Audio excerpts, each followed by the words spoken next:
Howdy! Just going to show you how to tie a chartreuse clouser, which is great for South Australian saltwater fly fishing. It's really easy to tie. I'll just run through the materials and the short tying process. So let's get on with it. So as far as hook selection goes, I like to use the Mustad saltwater hooks. They're a size 6. You'll also need some bead chain eyes. I like using the black ones from Tywell, and then you can just chop off each set of eyes as you go with a set of small cutters. You'll need some super hair.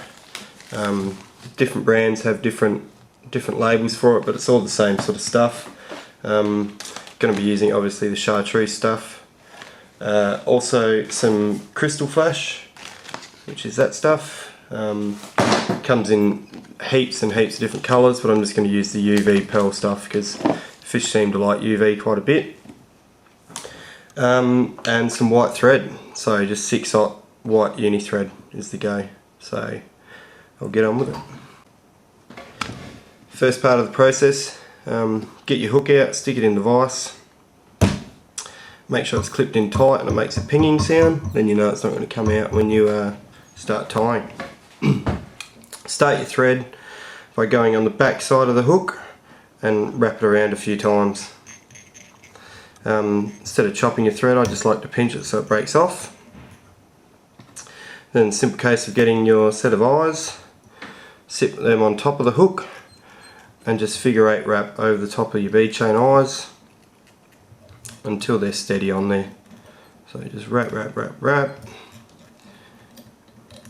and now they're not going to move, so they're on there. Using a rotary vise, you can do it with a standard vise, but just turn it up the other way. Select a few fibres of your crystal flash, say 4 or 5 or half a dozen. It's not too critical. Measure them up.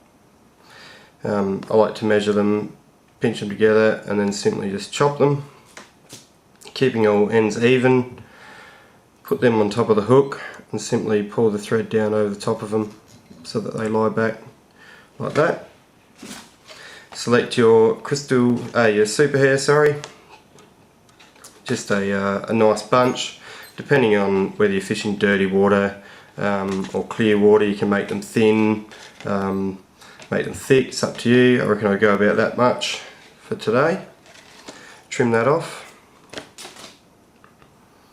Put that on top of my hook and simply pull it in. Now I'll loop it over and then I'll pull it back just so that it doesn't finish over the eye of the hook and clag up the hole, and then simply wrap that in. You don't want any of your thread to go behind the bead chain eyes, you want it to all stay front towards the eye of the hook. And then choose your length of your clouser. I'm going to go about that much today. So trim that off, and then it's a simple case of doing a whip finish, which is basically a series of half hitches. I like to do it with my fingers, so I'll put my 2 fingers there, create a triangle and wrap it over about half a dozen times.